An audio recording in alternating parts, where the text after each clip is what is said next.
Hey guys, it's Robert Gardner again. I'm here with Jarrett Phelps. Jarrett contacted me, wanted to do a podcast. So I was having this debate. I'm like, is it my podcast or is it Jarrett's podcast? And it's like, well, I guess it's our podcast now. Definitely. So, Jarrett, can you introduce yourself and give the audience a little bit of an idea of like who you are and what you do?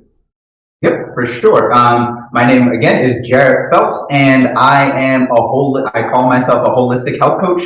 I basically help people first and foremost move better. That's like my favorite thing in the world is just movement. And then I also help people do that through online courses as well as in-person manual therapy. So if I were to sum myself up into a nutshell without going too far into it, that's exactly what I do. Cool. Very cool. Yeah, I had a chance, like I said, I was looking over your social media trying to get like an idea of, what we might be discussing, and it all looked pretty interesting to me. Nice, nice. So what about yourself? How would you describe yourself? Because it took me a while to just say manual therapist / holistic health coach. And it just depends on like who I'm talking to, how I would define myself. Because I also do some other things, and we'll get to that too. But how would you describe yourself? Or if you were in an elevator or Uber and somebody's like, what do you do?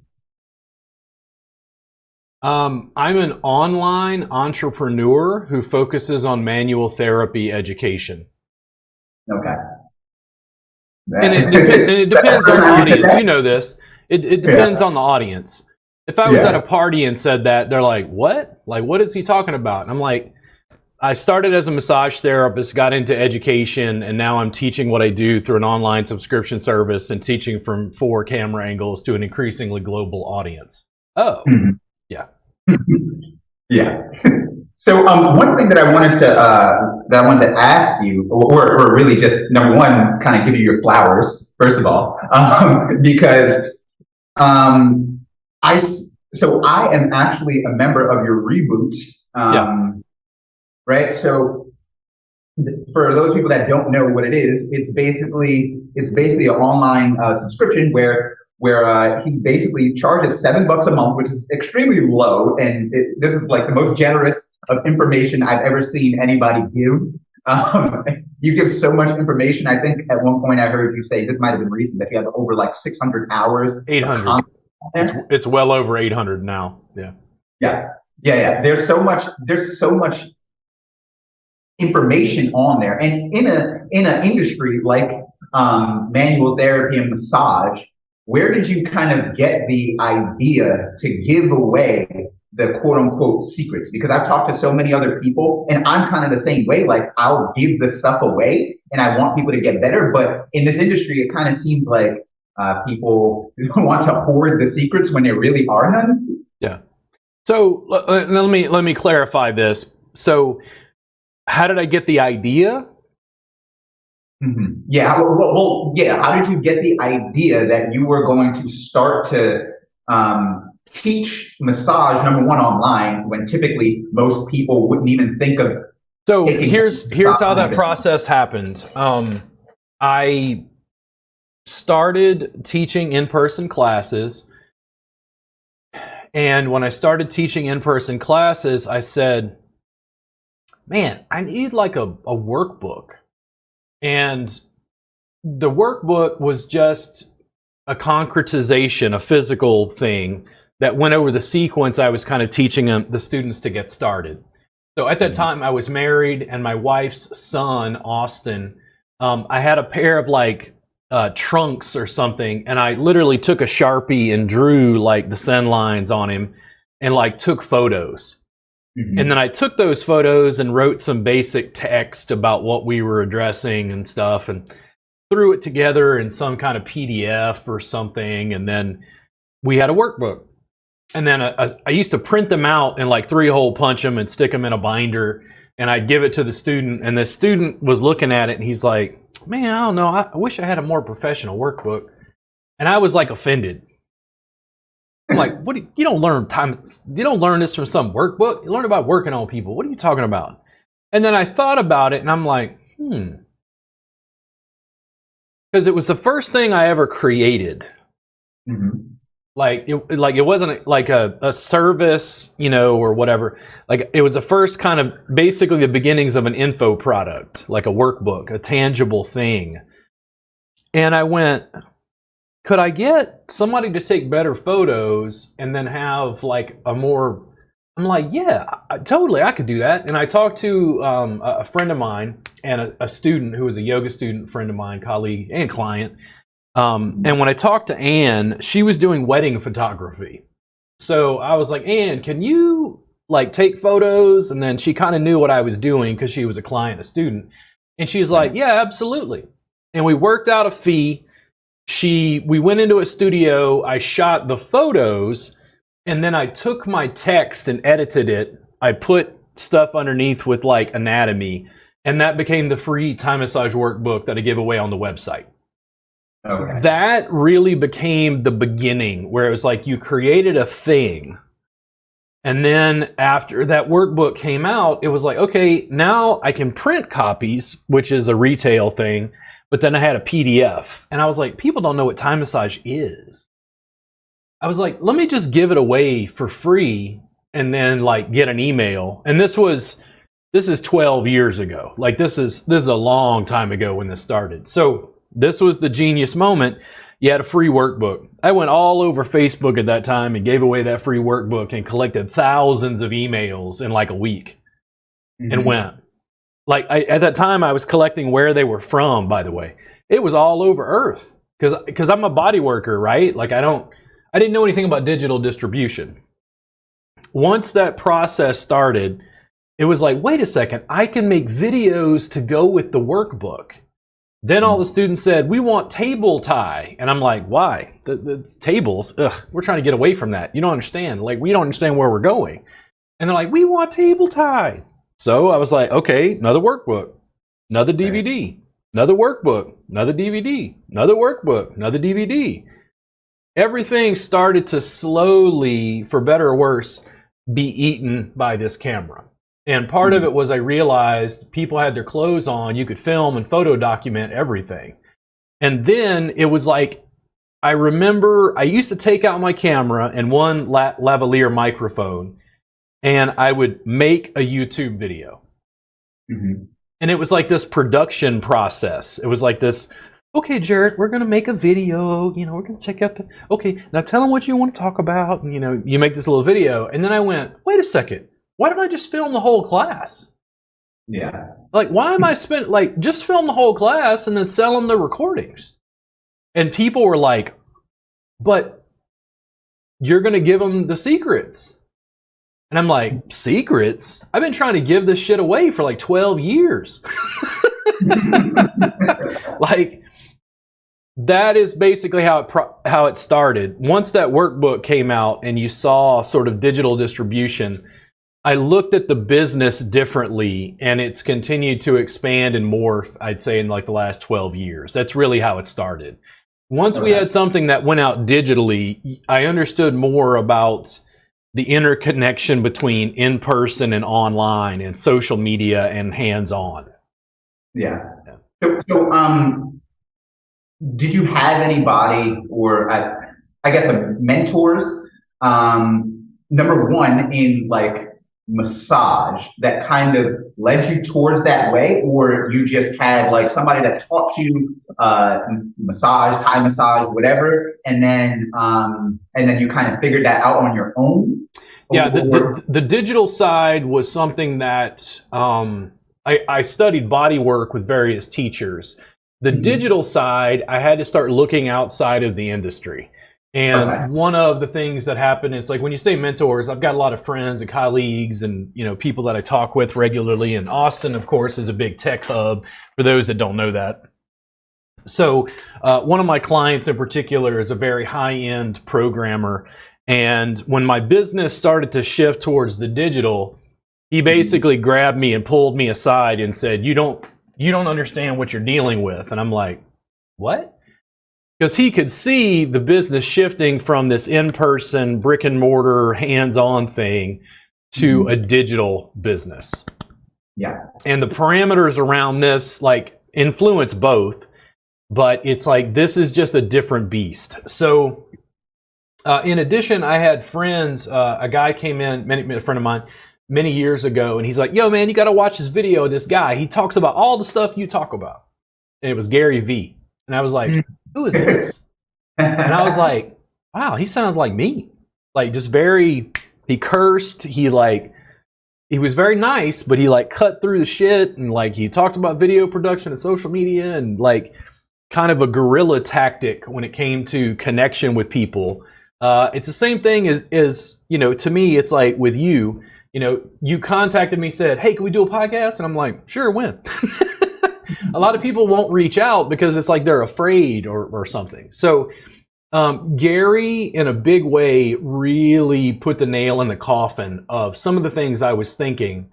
And even though he's looking at business overall, it really applied for me within the industry I was in. And it's basically, how do I put this?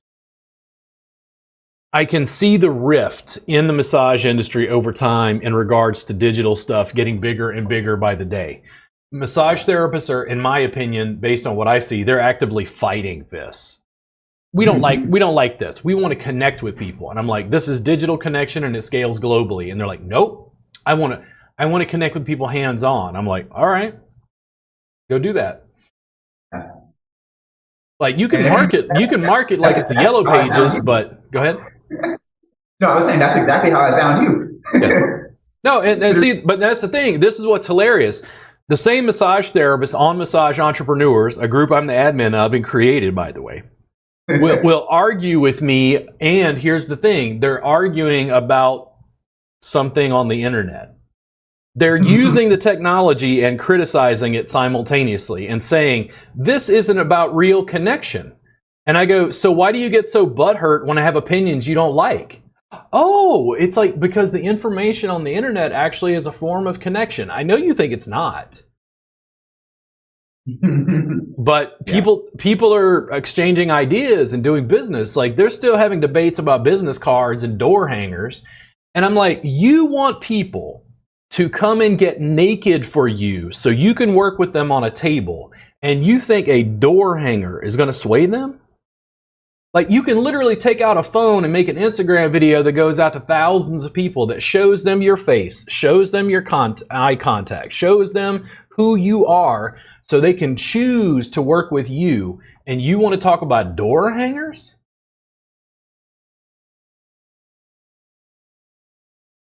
There's a lot of backwards thinking in that because I've always not always, but like once Instagram came out, I had it and I just didn't know what to do with it. I was still in college. And then once I graduated, I was just putting stuff out constantly and just putting it out because I'm like, I don't know who this is going to reach. And I don't know if at first I was just using it as almost like a diary or like a journal, if you will, to look at my stuff later. So it's like, okay, I can see my progression. Yeah. And then what I realized was that it actually gives you credibility.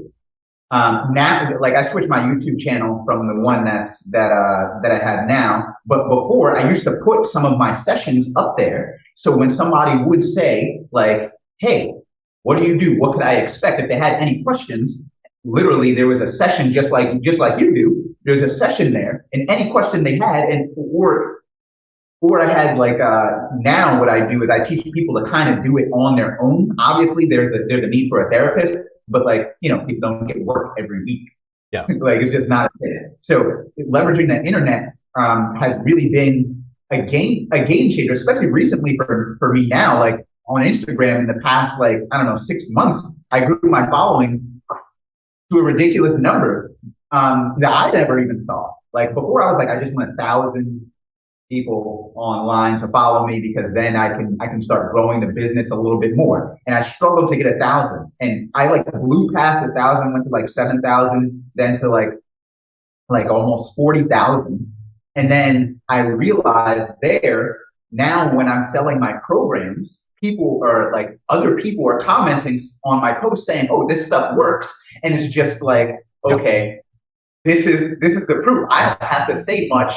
Now, if somebody's asking me something, I just go, okay, look here. And exactly. And I think like I don't even know like I started being more intentional about it when I started doing your the I don't know what the The reboot. Reboot Insiders Club, the private Facebook group. Exactly. There we go. The exactly the all the stuff on Teachable because I actually that's where I got Teachable from. Like, Mhm. and then you said, oh, like so many things that you've said, like you've basically been like a mentor to me in like the distance because you were like, Gary, well, Gary, Gary.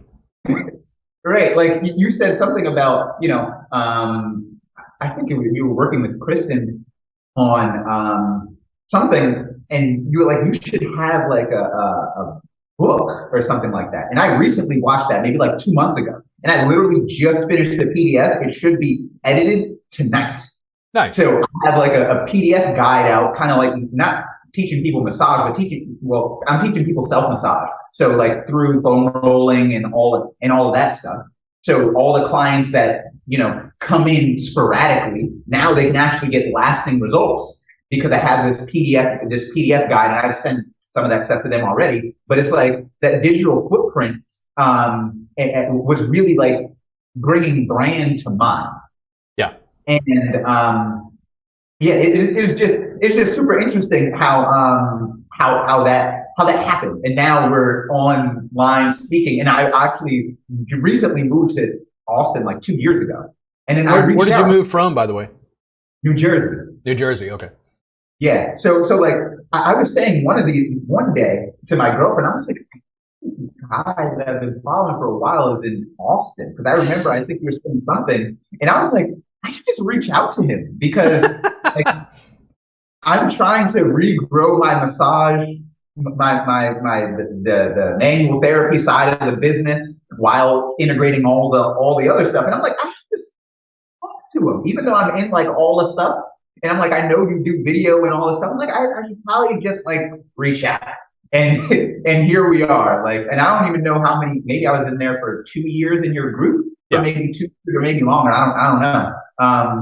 But yeah, it's just interesting how like you were saying the connection is like this is the first time we're ever speaking. Yeah. The thing when you talk about social media, and I'm a former philosophy student, so I look at these things really deeply. It's just the current state of the internet. Massage therapists will tell me, especially massage entrepreneurs, no, I like word of mouth. I like word of mouth. And I'm like, this is word of mouth. What do you think a Google review is? What do you think a Yelp review is? This is digital word of mouth. Right. Like, I literally have to change names to like try to crack open their brain where they're like, it's a table. And I'm like, no, it's a sky mat. And they're like, what is a sky mat? And I'm like, a thing you call a table. Yeah. And why do I call it a sky mat? Because I'm trying to get them to understand it's the same thing. It's just elevated. It's the same thing. It's a sky mat. Because they think in this dualistic framework where it's online or it's in person and that's it. It's table or it's mat and that's it. And it's like they keep doing this thing and I have to keep changing language to like rip them like and shake them out of their torpor. Mm-hmm. Yeah. And I think that's actually interesting that you said you were a philosophy student because I was going to ask like how did you get such linear thinking or non-linear lateral thinking, right? Because what I realized, what do you say? No, I'm having a brain-gasm as you're talking. Yeah, because what I realized is that like a big part of what I do now, especially like talking about health and wellness, and it isn't for me, it isn't just manual therapy, right? It's that like I have to get people to change their worldview on things to even consider moving to the floor, right? I mean, I do some table work and some mat work, but basically what I stress to people is that I help you get out of pain. Yes. Like the model shouldn't really matter because you're getting out of pain, but people go, "Oh, you do massage," and I go, "Oh, yeah, I do that." But then our session is some massage, and then we do some corrective exercising, and then we talk about lifestyle and all that stuff put together. But how did you start? I guess going from massage school, because typically people that go from massage school, they don't even touch Thai massage at all. Yeah.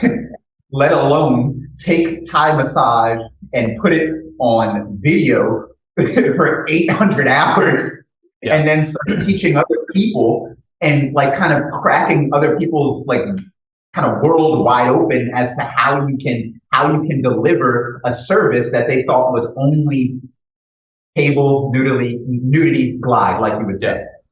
So you asked a question, and I was dealing with you said what was linear thinking, and then like you called it lateral, I think, thinking. So what I got from that is like you start here and you go to here, but then you went, there's something like where you're looking at one industry and then extrapolating from another. It was kind of what I heard. I don't know if that's what you meant. That's exactly what so I meant. I don't know what it is about me, but I'll give you a quick example. When I was at LSU in Louisiana, they had the quad, and the quad was this like central hub of buildings. And this was the geography building, and this was the chemistry building, and this was the math building, and this was the astronomy building and geology. And here's what I was really interested in. I was interested in interdisciplinary studies. I was like, no. When does the English department hit physics? And when does physics hit chemistry? And when does chemistry hit astronomy?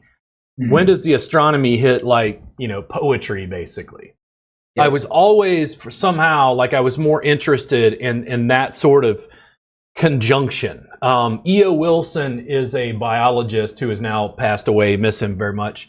I found a book at the library called Consilience, the Unity of Knowledge.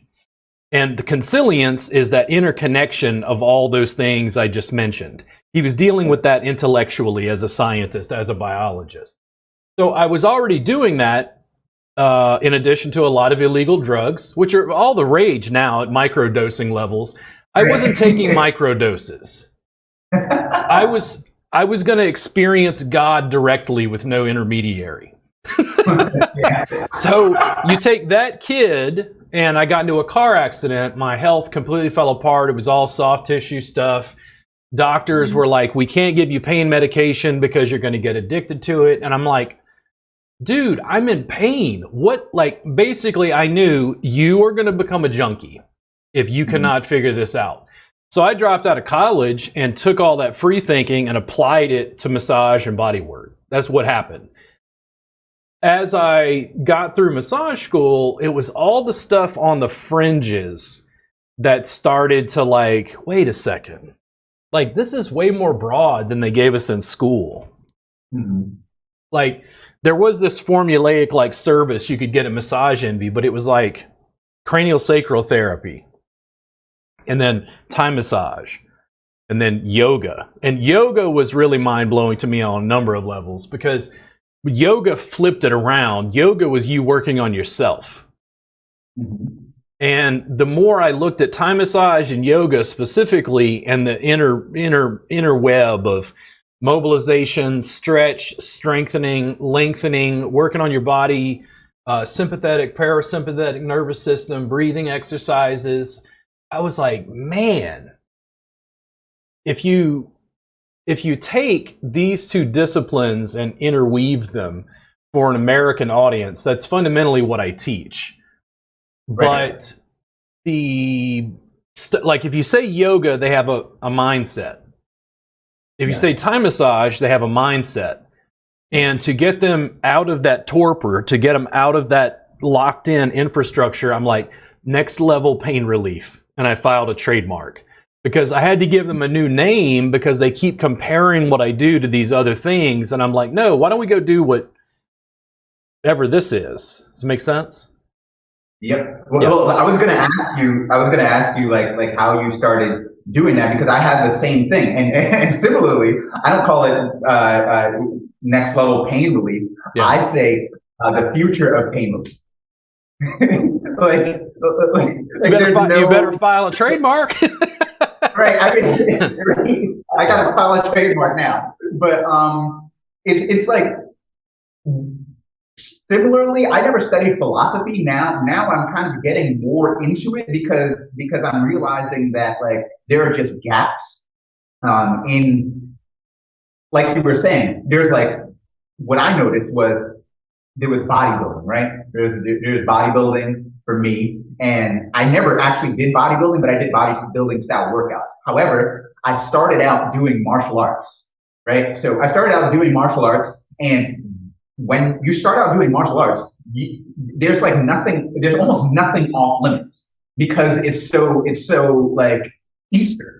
Like you can do the bodybuilder style workouts, but then also we have breathing, then we have all of the energy healing and all of that stuff. But then I did that while I was younger. And then I got more into, okay, well, this is what you do. And then I played college basketball and all of that. And what ended up happening was I was deep inside of the world of strength and conditioning. But what I realized was that if I were to try to take this back to martial arts, I would be a robot. Like I realized, like I was like missing, like what you were saying, the things I call it synergy, like that mix everything together. So I started trying to figure out, like, okay, how do I mix this all together? And it's just now clicking for me. Now that I just like started just studying how to think. And that's why I started this podcast, because I wanted to know how other people thought, because especially the stuff that you were putting out, it's like you were integrating, like you just said, you're integrating so many different things together. And for me, I call that health. Yeah. Right. But when people typically think of health, it's like that box that you were talking about. It's the box of, okay, I go to the doctor and then I do this thing. And then, like you just said, the doctors were like, well, I can't really do anything for you. But there's this whole other industry that's not filled with doctors, but filled with people that give you hands-on experience and that actually have more time with you. Yeah. And like one of my bigger like dreams and goals is to change the healthcare industry to not be like sick care. Ooh. All right. And let's take a quick pause so I can call you back. My stuff's going to time out. And again, yeah. I can cut this out in post-production. Let me pause this real quick, and I'll call you right back. Okay. Thank you. So you're talking about healthcare and then like it not being sick care. Yes. Oh, So that's its own podcast. right. Yeah. And that's why I want to just like breeze by it, right? But basically what my big overall goal is to really just put the individual back in the driver's seat of their own health, because I feel like just in general, we outsource our health. And we don't know anything about our bodies, right? We know like practically nothing about our bodies. The American educational system, it's amazing. Right. We know almost nothing about our bodies, yet we use our body to do everything. And then I remember like trying to get, my massages covered by insurance. And it was just like, one thing that I got was like, insurance is mostly for like damage control and not getting ahead of the problem. So basically my goal is to get people to start thinking before they have the issue, because regular medicine is there and it's absolutely necessary. But I feel like there are so many other steps that people can go to actually day-to-day maintain themselves. And I feel like that information is given very vaguely, like drink water and exercise and maybe do some yoga. We're licensed massage therapists. We cannot recommend that our people drink water. These are the things that massage therapists concern themselves with. Exactly. That's exactly why I got so many other like certifications and why you could just do things online, because I could have a video talking about it, not suggesting that anybody does anything, but like I don't know. I suggested that maybe people should drink water, and now this client drinks water and they feel better. Yeah. So overall, big picture, that's what I would like to do with the industry, or just just not the industry, but really like my impact on the world. And I was wondering, what impact on the world would you like to leave? I mean, I've experienced some of your impact, but I just want to know, like, are you close to where you think the Oh value no. Like liver at, my or my goals are so lofty. We're not scraping 1% of what I think is possible. Trying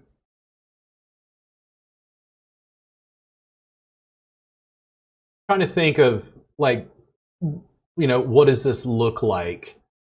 And I think for part of me, maybe it'll be similar to you. Like right now, my main marketplace is teaching massage therapists and trying to drag them into the future, kicking and screaming, by the way, because they're like, we don't like this, and I'm like, where'd you find me? Oh, how did you know about what I teach? Oh, but oh, when I teach a class in person, as soon as lunch starts, they all do this. And I go, so why do we use this to market? And they're like, oh, I think fundamentally the Thai Massage Jam in Austin, I contacted somebody today, by the way, about having a jam in Austin, like reconvening, because we stopped before COVID. yeah. My real goal wasn't just to teach massage therapists. My goal was to basically unleash Thai massage on the West, was to like encourage, like in a couples massage format, to get people to start doing this stuff, like so Sue and John could like work on each other. So it's like couples massage on steroids. It was having these events all across the United States so that massage therapists could get clients, but the public could learn more about their bodies and connect with people like you. It was much loftier than just the massage industry. I feel like that's only a sliver of what's actually possible. Yep. And putting the information in people's hands really empowers them to be able to work on themselves. I think what you said about healthcare, I say that occasionally to students, and they're just kind of like, man, I don't even know, dude. Robert is crazy. Like, he keeps talking about having like next level pain relief studios, but he won't open a next level pain relief studio. And that's caused like massive confusion, because this is my business right now. Yeah. I'm an online info product supplier. That's what I do for a living now. And they're like, no, but we want class in person. I'm like, pay me thousands of dollars. And they're like, oh, it's really expensive. I'm like, cool. So you can study with me online for $7 a month. And they're like, oh, but I don't want just video. And I'm like, so you don't want to see everything that I've taught since 2007? And they're like, it's too long. And I'm like, mastery. Sorry, it's going to take a lifetime. Yeah. The goal was to set the shit free.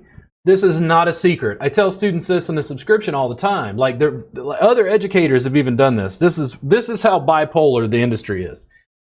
I talked to someone about the subscription, and they're like, you don't give them everything, do you? And I'm like, yeah, I just record the whole class and stick it online. And they're like, oh, but they're not going to pay you. And I'm like, you just told me they can't learn online, so which is it? Mm-hmm. If they can't learn online, then why the hell am I worried about putting all the content online? Yeah. All the people who pay me $7 are paying me $14 and $100 and $1,000 and beyond the bucks, because they want to come take class in person and go to a retreat. Like, it's not digital or in person, it's both. Right. But the whole thing is, I didn't want someone who got sick like I did to be in pain needlessly because doctors and the Western medical establishment completely failed them. Mm-hmm. I was like, here, you can learn to work on each other. Yeah. It's the antidote to a million things in the culture, even beyond healthcare. But it's like, massage therapists, for better or worse, are like on the front lines of a huge host of issues. And much like you could have gone to school for physical therapy, but did you want to spend 5 years or more getting your PhD? And then did you want to be under the thumb of insurance companies telling you how to, like, basically forcing you into this paradigm because of the debt you were in? Yeah. Yeah. I mean, that's like that's the exact thing. Like how I knew I didn't want to do physical therapy school was because I had to do internships at physical therapy places. I had this idea of what physical therapy was, and I went to Penn State, right? And up there, I went to the first clinic I went to. They focused on lymphedema, right? So that was super. I was like, somebody help me because I couldn't do. If this is what I have to deal with, like, where are the ACL injuries? Where are the people that lost hip mobility? Like, where are those people? And it just happened to be that first one. Then I went to another one in New Jersey, in East Brunswick, and I went there, and what I saw there was like I had to do other internships to graduate, but it was mind blowing. I was like, I'll never do another one of these internships again because what I saw there was, and they would, or the physical therapist would come out, they would evaluate somebody for the first time, and then the physical therapist aides would do everything else. However, you met with a physical therapist aide for one, maybe two times, and then when you came in, they might do a little ice pack, do a little heat, maybe give you the lightest massage I've ever seen, and not really paying attention or asking questions about that stuff. And then you had this worksheet, and you did exercises and things on your own. And I was like, are they only getting away with this because insurance is paying for it? Because as a trainer, right, in a gym, I was also working at in a gym at the after that, and I realized like trainers that did that just like put their people on machines and wasn't paying attention to them. They lost all their clients. But in physical therapy, they're consistently paid for it, and people are showing up. And one thing that like frustrated me personally was that I saw people that could only get 8 to, if you had really good insurance, maybe you got 12 visits. Right? But if you have a ACL tear, you're not getting better in 12 visits. I'm sorry. Like, it's just not, it's not, you're not getting to 100%. And I constantly saw people like, not in physical therapy, all physical therapy, because I have physical therapists and chiropractic friends that do really good work, but they're all out of network. Yeah. like you have to end up paying for the actual work because the other way, it's like you go in and it's just a revolving door. They do like some little stuff and then you're out. And then when you leave, you're like good enough to where you can function in life, but no performance. And yeah. I'm all about performance. And this was like frustrating the hell out of me. And then that's when I started doing all the stuff online and basically showing people like how you can do better, because I started getting a lot of people that go to a physical therapist and a chiropractor weekly. And they're like, well, I have this thing. And I'm like, okay, come to me. We do a session. And I was doing like 30-minute and 45-minute sessions. But then when I got your reboot, you were doing 3-hour sessions, 2-hour sessions. Yep. And that was a game changer. Yep. Because now I could charge more, obviously. And then people could actually get real help. And they didn't need to come to me every week. Yeah. Which was crazy. The longer sessions were a pushback to working at a chiropractor's office. I was so happy when I moved to Texas that there was a chiropractic establishment. There were massage schools in Austin. I got jobs working for chiropractors, all of which who went, what the hell is Thai massage? Listen, hippie, we need you to do the massage the way the massage is supposed to be. And they only gave me 30 minutes or an hour. And I became a brutally efficient mechanic. But I was like, man, this shit is just putting Band-Aid on a tumor. Like, this is just not enough for the compound. It's like, I got problems with my low back, problems with my upper back, problems with my elbow. I'm like, I can't address this in 30 minutes. What's hurting you worst? Okay, we're going to work on that. And then once I hooked them, they just come back and bill insurance. But the entire parameter was being shaped by the insurance industry and what the insurance would pay and what the chiropractor could make. So in private practice, I went crazy and said, nope, I didn't put a table on my website. It was all Thai massage, and the sessions were only 2 hours.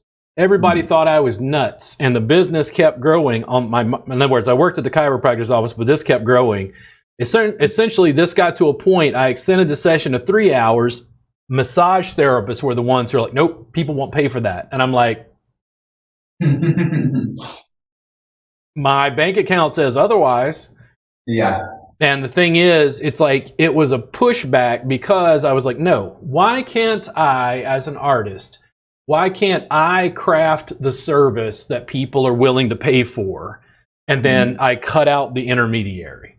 Like, I don't need the medical establishment to tell me what I can and can't do with this client and help them and educate them. And it didn't mean it was for everybody. It wasn't for every massage consumer, but the people who were in chronic pain were like, dude, why aren't massage therapists doing this? And we get to the famous thing that I won't say. Yeah, I think like something that you just said was as an artist. And I think that's because most people in massage or just like healthcare industry in general, don't take on part of that view that this is something like you're not a robot, right? Because I know like I had people looking in on my sessions when I was in massage school, but I was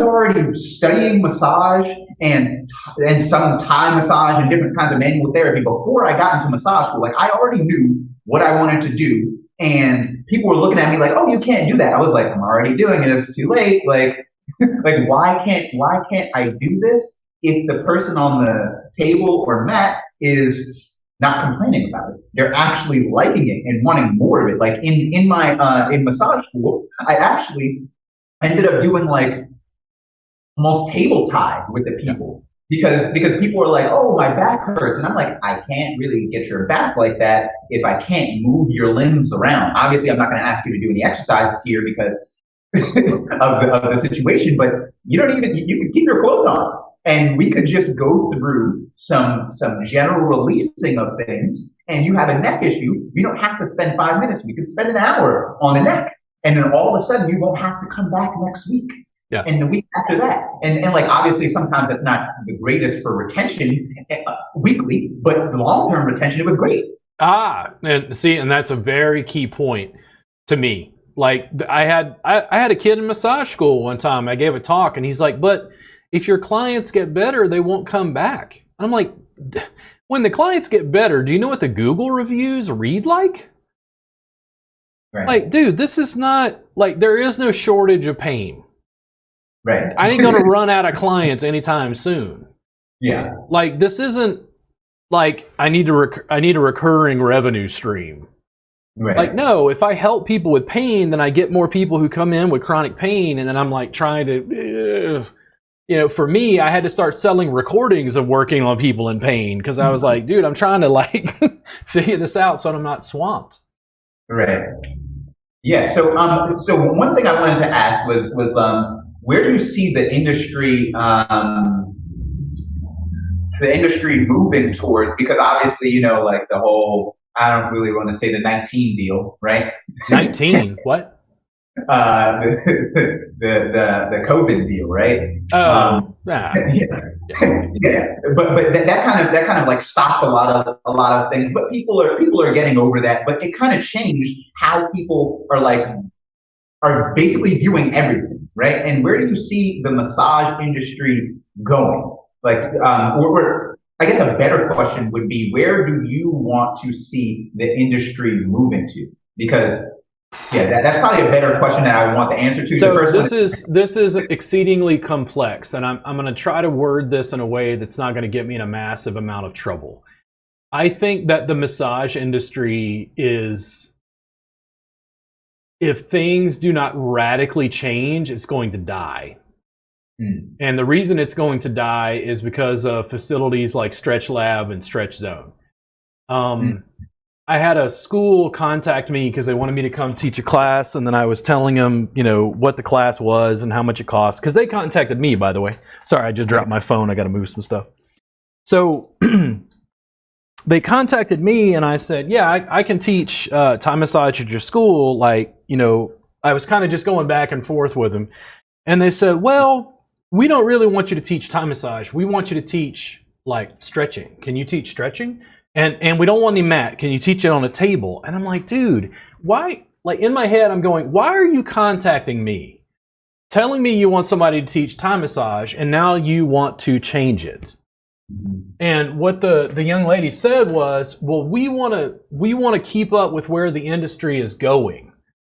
And I literally wanted to be like, listen, the industry is going towards people who take a 2-day stretchology class, become certified stretchologist, and never going to massage school. That's where the industry is going. Now, I didn't say it because it'll, win me no friends, but there are some fundamental problems with the massage industry that no one wants to address.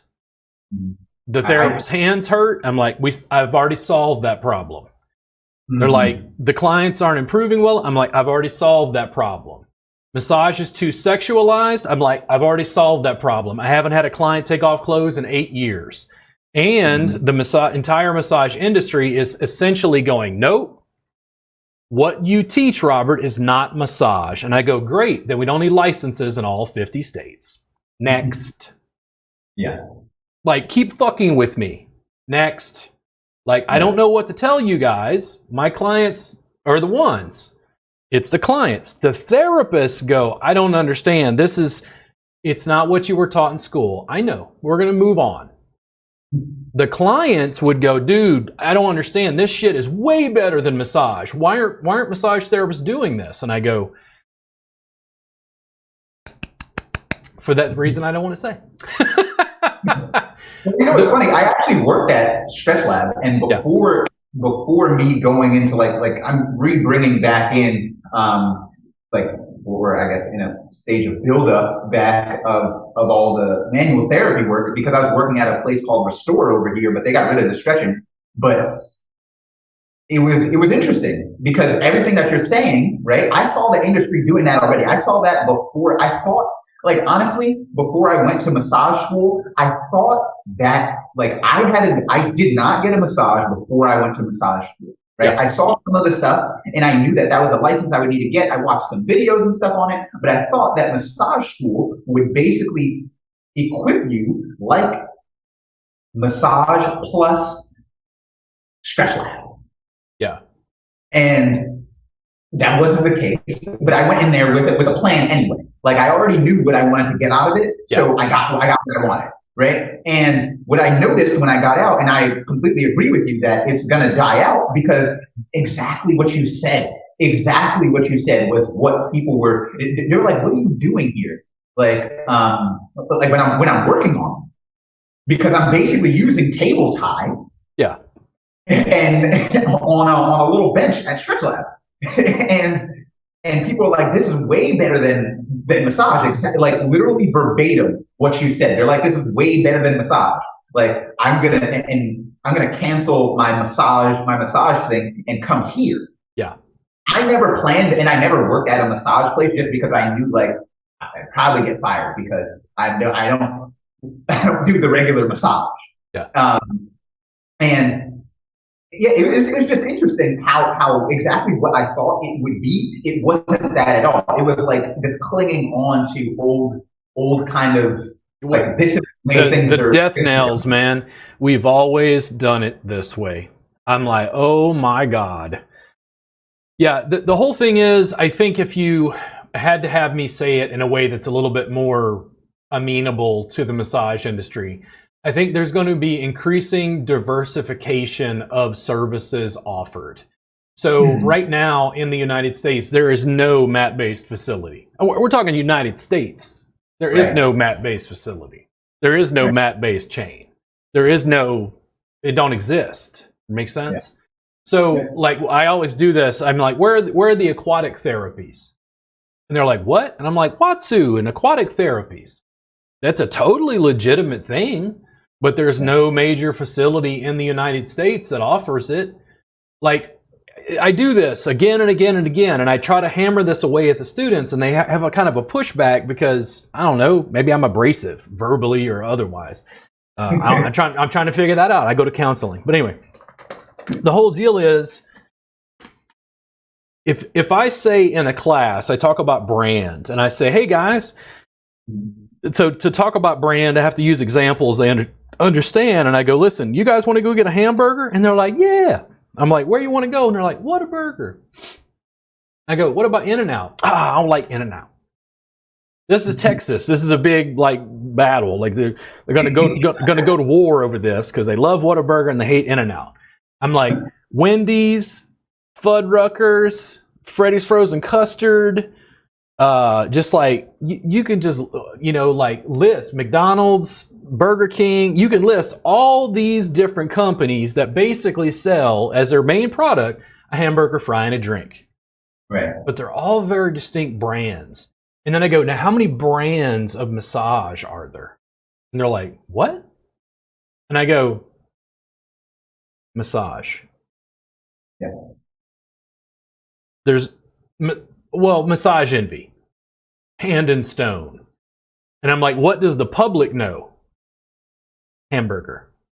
Mm-hmm. Commodity massage. There is not yet. There's not the differentiation.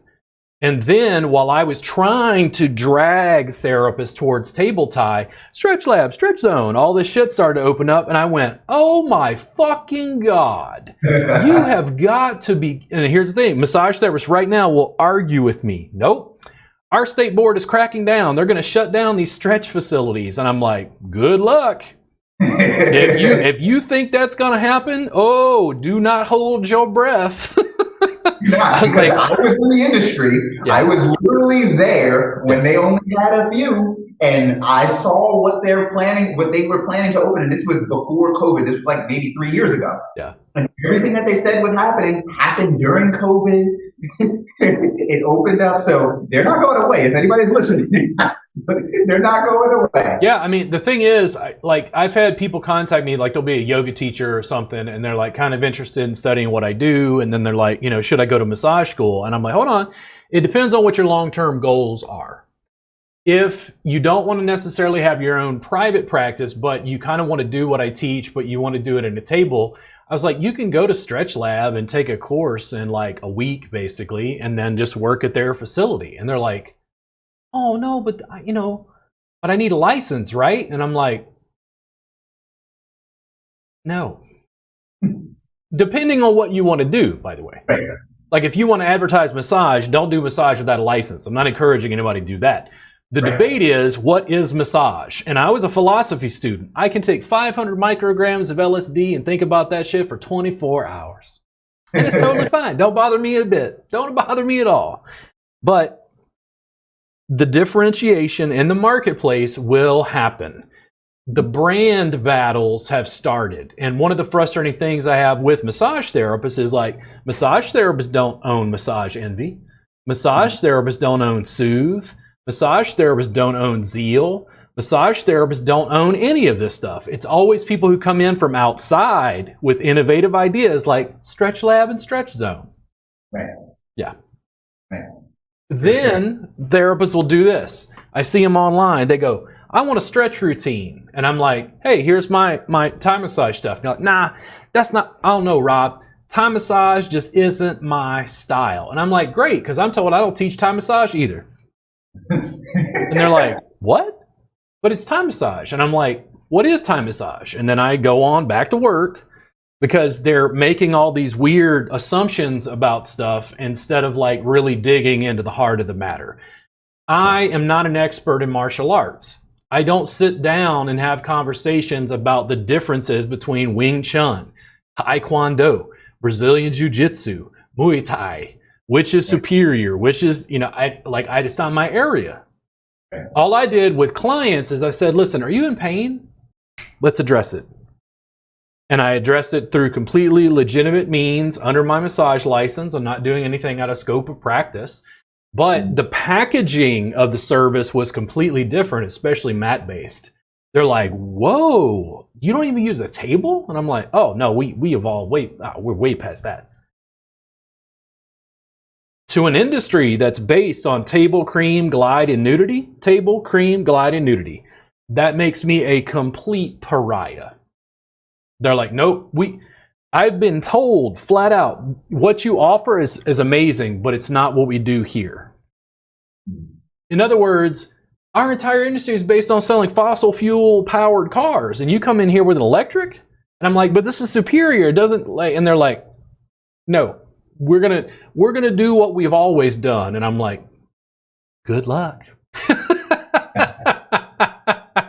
Yeah, it's it's so interesting that you said that the people from outside of the industry come and innovate, because as a like my background before I got into any sort of manual therapy was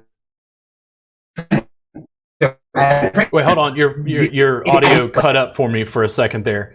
You said your background was in what? Was in personal training, like training, like physical training. Yeah. Right. So as a trainer, if there's something wrong with somebody, like let's just say their hamstring or their neck or something like that, right? Mid session, I could do something, but I can't, massage therapy. Let me go ahead and go to the table room, close the door, and all of that. Like it's inefficient. It's like an old model. It's like it's outdated, completely outdated.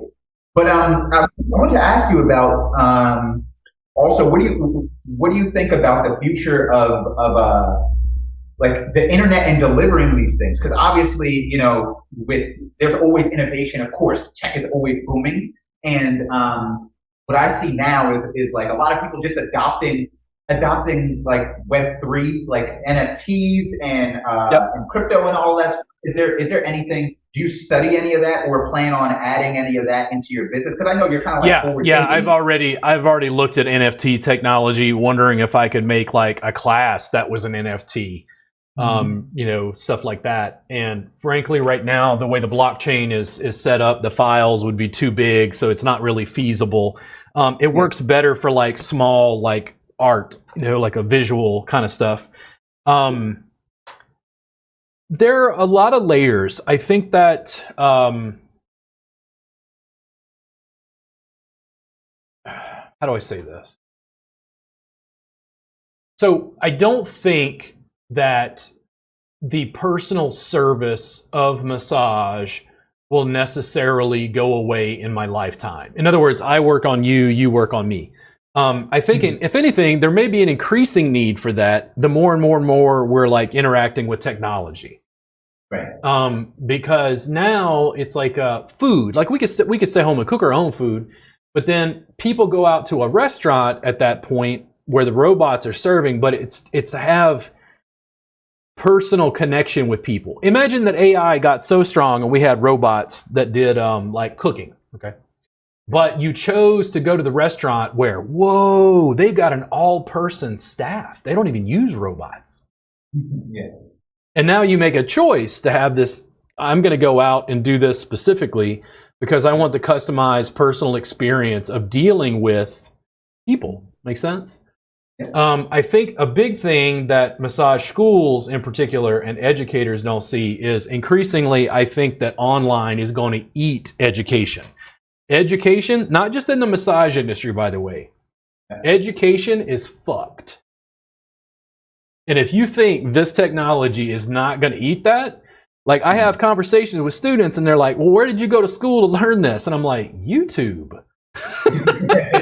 It's like, YouTube is the entrepreneur's university. I can go search for like crazy keywords to try to figure out stuff, because when it comes to information delivery, like I had a student contact me, I think because of my Facebook or YouTube videos or something, and they were like, man, your stuff is better than what we're learning in school.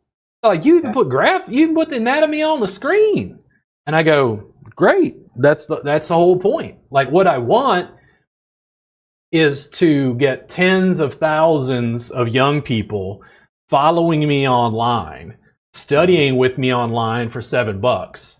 I'm forming their conception, and before they plop their ass down in massage school and sit down on their tuchus, they go, I want to study with Robert Gardner. And I go, because you've already opened their mind to the fact that the mat is a potential option. Does it make sense?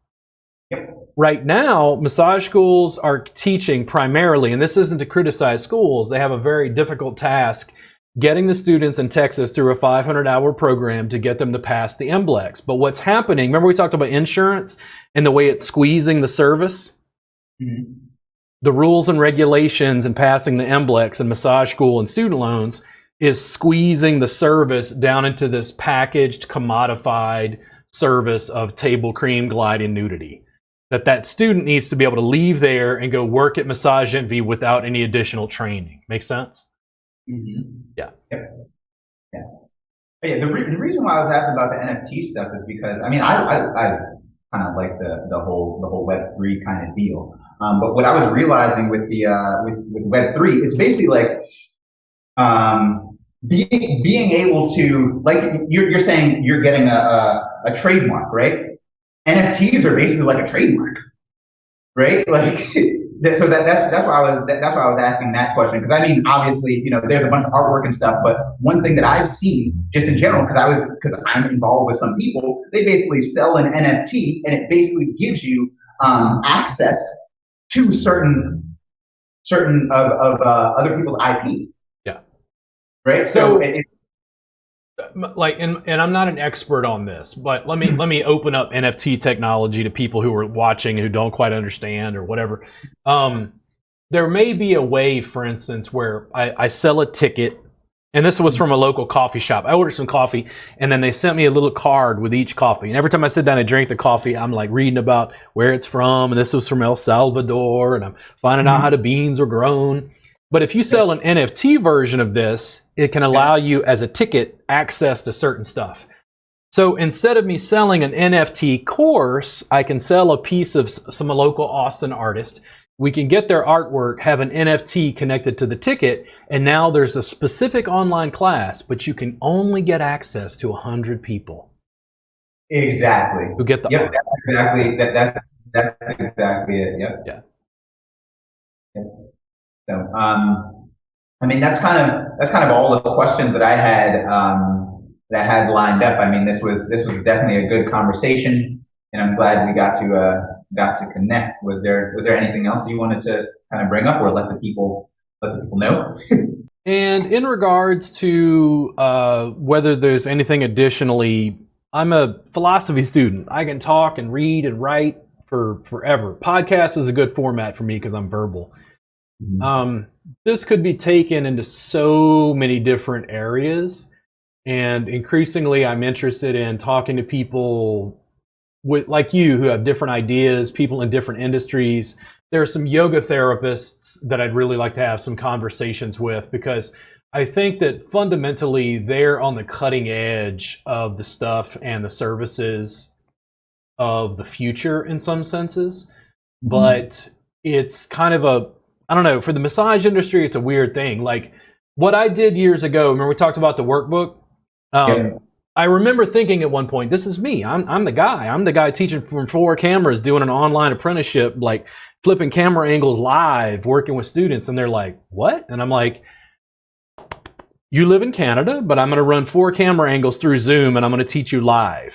And I'm literally talking to their client, helping them work on their client. And they're watching me work on Kristen. And they're like, holy shit, I don't even have to travel. And I'm like, now, what I did was years ago is I went, okay, Robert, you say to yourself that you can't teach online.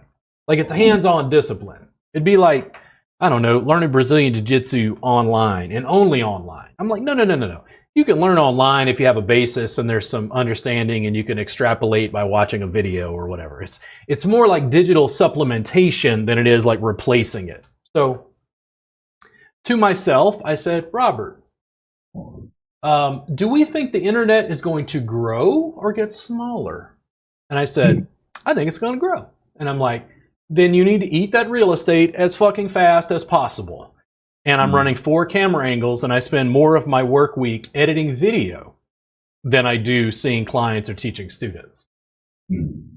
Like, this stuff is not going away. Like, I'm running around like a madman with my phone talking to students about TikTok, and they're just like, no, I don't want to be a TikTok entertainer. And I'm like, do you want to be rich and famous? Do you want to be able to work on Oprah? Do you want to work on the clients that you want to work on? Get to work. Yeah.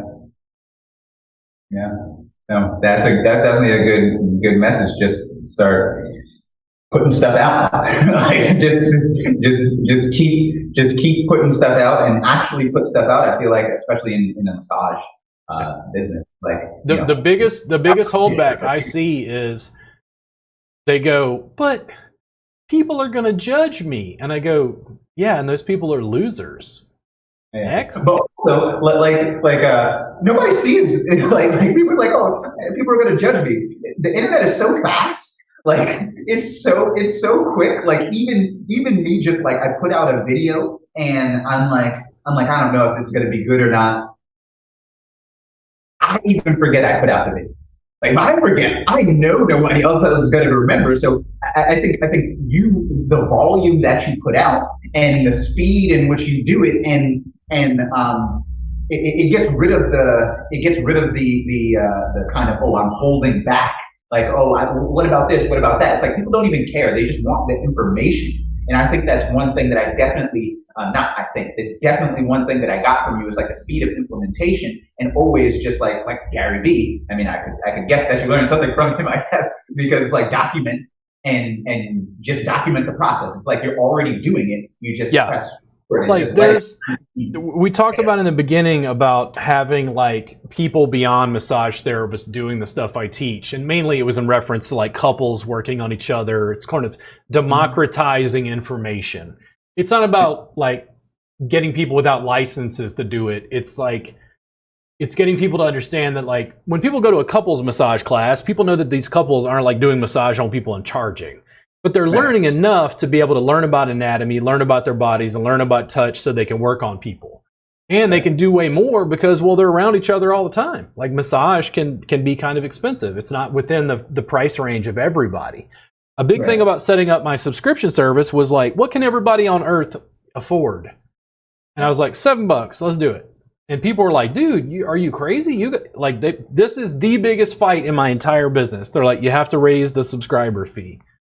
And I'm like, scale it globally. And they're like, no, but you got to charge more. And I'm like, scale it globally. And they're like, no, but people, oh. How is it having to deal with that? Like on almost it's turning me into an alcoholic. It's like, every recommendation you give people, they're just like, Well, I mean, the thing is, for me, it's fairly simple. It's like work on a mat, use the internet. Those are fairly simple things. But fundamentally, I think it's a game changer for an industry that's stuck in a brick and mortar model. So I just think it's a very different message. It's like I can go into a massage school and there is a sign up and it says no phones.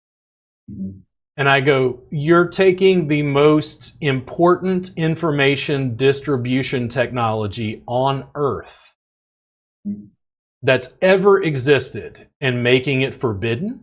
And they're like, well, there are naked people here. And I'm like literally, I'm not lying. I've had to fight massage schools because I film my classes. And they're like, we don't allow that here. And I'm like, so is it my class or is it your class? Because last time I checked, I don't have anybody take off clothes, and I'm filming this thing. And if you don't like it, I'll pack up my shit and go home. Yep. It's like, the thing is, that's a very, it's a different model. That's the thing. I'm probably more like Stretch Lab than I am massage, if that makes sense. And that's what part of the problem has been for years, is like there's a packaging issue where it's not completely catching with massage therapists. They're kind of grumbling. It's not completely catching with like couples massage or online training. Like one of the things I wonder is Stretch Lab and Stretch Zone and some other major stretch facilities continue to grow. Are there people working at Stretch Lab and Stretch Zone who want to work for themselves and want to study with me online? Yeah, there probably are. Why are they not currently studying with me? They don't know about you. So to be honest, right? I was in that same position. Like people were looking at the work that I do because they give you like a format to do, but that's your first. If working at Stretch Lab is your first time doing any of this stuff, everything's new to you. But then they see me doing the stuff that I was doing, And it's normal like Thai massage stuff that you do, which seems so mundane and easy for you to do, but just being able to act one thing is that when you do a Thai massage, you're asking a lot of questions, you're qualifying. In the stretching world, you ask people questions, but like they don't, because it's a 2-day certification, people believe that this is the pinnacle. They literally teach you 24 stretches or whatever it is. They teach you 24 stretches or maybe 30, somewhere around there. And then that's it. And they give you a format. When you show somebody that you can freestyle based off of what somebody says, is a lot different. It's just like the massage therapist that can only follow,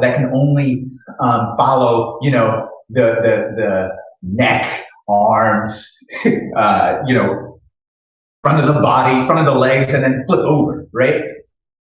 For you, you might work on somebody, you might make them flip, and then you might make them flip again, and then flip back. And I did that all the time. And people were following, they're like, this is not in the manual. I'm like, you're working on a person. So I think it's not in the manual. That's literally the place that I was working at in the stretch lab. Like I would show people more stretches and exercise because people would just look at me and watch what I'm doing. Like and the model of the stretch lab is basically like everybody's getting work done in an open space. Yeah. So that was pretty interesting because before that I only worked just like this, or the most open space was on a gym floor, which was fine for a lot of people. A lot of people they were like, I just want the work done. And it actually was a little bit more inviting when they weren't in that space and they got to see what other people do because you see so many different flavors and styles. And I think, we could have a conversation off camera about helping you to get some of those people for sure. But people are interested in the information. The thing is, they have their continuing education stuff, and it's not teaching them more stuff. It's not teaching them more. I guess the biggest thing is that the questions that you ask, and I've learned throughout the time is normally when somebody's getting a massage, sure you have a conversation with them, but most of the time they're not asked, okay, is this pressure good? Is it better higher or lower? Is it better more to the right or to the left? And I've been doing that for a couple of years. And people are like, well, nobody's ever really asked me that. And even though people are going through all of this training, they're still never actually working with people. So if you could maybe show how you're literally working on people and actually seeing how you're getting real-time feedback on what the people want, that would be more beneficial because somebody would be like, oh, the neck. They only know 2 neck stretches, but they could just change the angle of the neck stretches. And people don't really think of that. They're like, oh, I just know the stretch. Okay, so move it up a little bit. You might hit, you might hit There's a battle in education when you said follow the manual. Yeah. There's a battle in education. Remember I talked about that duality that I get frustrated with? Mm-hmm. It's is it a sequence or is it improvisation? Because I keep teaching sequences to get them started, and they're like, well, how do I improvise? And then I teach them how to improvise, and they go, I don't understand. What's a sequence? Yeah. And I'm like, why don't you communicate with the client and be intimate with them and work on them? And they're like, oh, this is hard. And I go, Mastery does that. Yeah. But for me, I find that it is just easier because I don't want somebody to walk away from the session wondering, and I'm wondering, did it help them? In this type of stuff that I do, I always test and retest. They'll come in, they're like, oh, this hurts in my squat. Okay, we do a squat. I get you on a table or on the mat, and we do the thing, and then we do the squat again. Yep. Does that hurt? Okay, did it move? Did it move up? Did it move down? Is it more intense? Is it less intense? And that's just a small thing, but most times that's not addressed. People just stay on the table and they run their little sequence and hopefully they did it in enough time. And it's like that like I was trying to express earlier, the linear thinking is not really taught. And I think that's the one part, that's one of the main things that I got from watching your stuff was that was that there was not a sequence. You were working on a person. Like I was already doing that before, but it solidified that is a better model. Like there's a clear difference. We could do the same. You could give somebody a sequence and then, they go to somebody and say, does this hurt? With everything that I just explained, and it gives massive clarity. And as a therapist, now that before the person leaves, they already feel better. You don't have to wait and then at the end and go, do you feel better? And then they have to lie to you. When you constantly check up and constantly have them add just a little bit of motion or something in there to see if it still hurts, I never leave a session wondering whether somebody got better or not. Yeah. Kristen will have clients and the clients will say, do doctors prescribe this? Like this shit is better than physical therapy. Like what is, that sort of thing, because the clients recognize this service, it's like this, they're like, this is the massage I always wanted, but I didn't know how to ask for it, or whatever it is. However they say it in their layman's, language. Yeah. I think Stretch Zone and Stretch Lab got half of it right. I agree. Table, cream, glide, and nudity. They got rid of the nudity, got rid of the cream, got rid of the glide, but they kept the table. Yeah. And I'm like, the future? Mat-based. Yep. It's coming. Again, what Fuddruckers, Hop Dotties, In-N-Out, Whataburger, all these brands, there will be an increasing differentiation in the bodywork marketplace. People are going to want different services. Mm-hmm. Now, the question is, who provides them? And I went, okay, I'm not going to sit around and wait for somebody else to change my world. I'm going to change it. Yep. And it's like, do I know exactly what's going to happen? No. My business doesn't look anything like what I started. But I keep going, train, teach, share, film, edit, push it out, push it out, push it out. And it just continues to grow and morph. I know that I'm helping more people, and even from an information distribution standpoint, you're able to put out more because of digital distribution. Right. Yeah. And then for me, as even though I have an in-person business, I see clients, I teach classes. Why wouldn't I want to market and advertise this? Because that's what all the social media and video is. Yep. Big advertising. And you're not having to spend a lot of money on it. Well, you make the initial investment for the equipment, but then after that, yeah. I mean, students in class always ask me what kind of camera do I use, and I'm like, your phone. They're like, well, what kind of camera do I need for the photos? I'm like, your phone. Why have a podcast? I'm like, your phone. Dude. Like you were saying, the phone, I literally do everything off of this. The podcast, through the phone. All the videos, through the phone. Editing, through the phone. They have apps for that. You just get one I always get one with the best camera, and that's it. And it continues to evolve. The other thing is, I was born in 1977.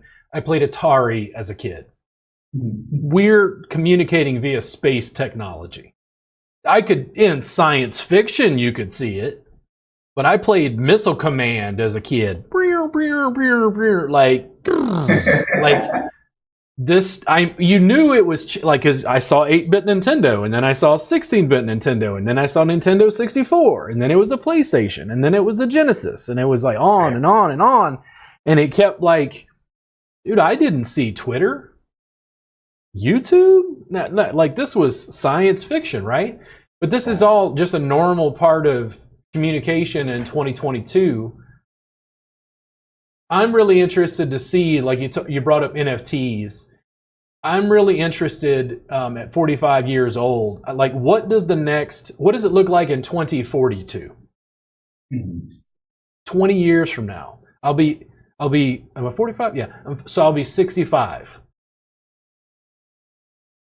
20 years from now?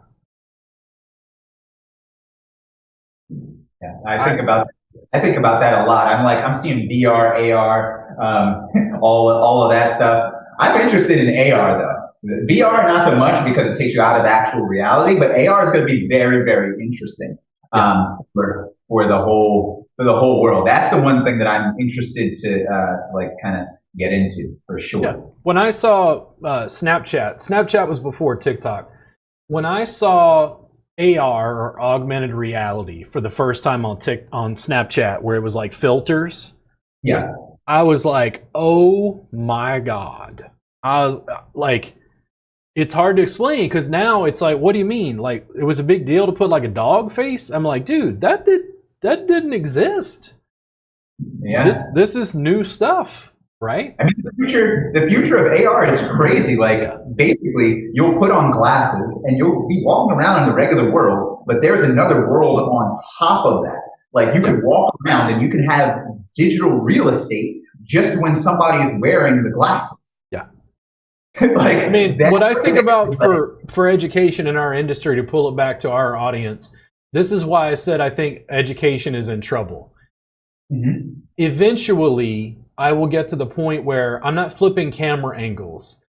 The student puts on glasses or a headset and they can literally have a 3-dimensional, 360-degree view of what I'm doing. They can literally walk around my mat and watch me working. Right. They can ask questions live. And I go, John, what I'm doing is I'm putting pressure right into gracilis, but I'm hitting the other section of like adductor magnus, but I'm using more of the outside of my foot, not so much the broad arch right here. Then I'm shearing a direction, like a little forward or back, just to find out what's most engaging to their nervous system. Right. If I had that technology right now, what do you think happens to massage education? Yeah, I mean, it completely changes. Like, it completely changed. I mean, when I think about implementation of all that stuff, I'm always thinking like I always liked Iron Man, right? And how Tony Stark had that exactly. And then how he had I think he had like a suit on, like a hologram, and he's just turning it around. And then people are have like a screen, and they're having a meeting with like holograms, like walking around. And obviously that's like in the future, but like once you can do that, once that's available, it's like everything is forever, like it's all forever changed. Yeah. I mean, I was at a friend's place in a Conway, Chad Bolding, and he's like, yo man, check this out. And I put on the Oculus, and it was some game, and you were shooting arrows at like trolls and goblins or whatever was running around in this world. And I just was like, good Lord. Because it's digital, but it was so immersive. Yep. It was like you knew you weren't like in this world, but you were in this world enough to be really mesmerized and engaged, to where at one point I like hit my leg on something, because you're finding out the edge of this digital world and the physical world where you bump your leg on some furniture. Right. The future is coming. My choice was not to sit around and wait for people to put me out of business. My job was to put myself out of business. I had a job where I said I can't teach online, and now I teach online, and I'm almost at the point where I'm like, I can't afford to teach in person. And if I say that to students, they're like, what? I'm like, guys, I'm telling you right now, not future technology. Now. I tell students this all the time. I can teach 10,000 of you a day, 2 hours a day, 5 days a week via live stream. I'll give you all the recordings and give you 500 hours of recordings every year. And they're like, what? What are you talking about?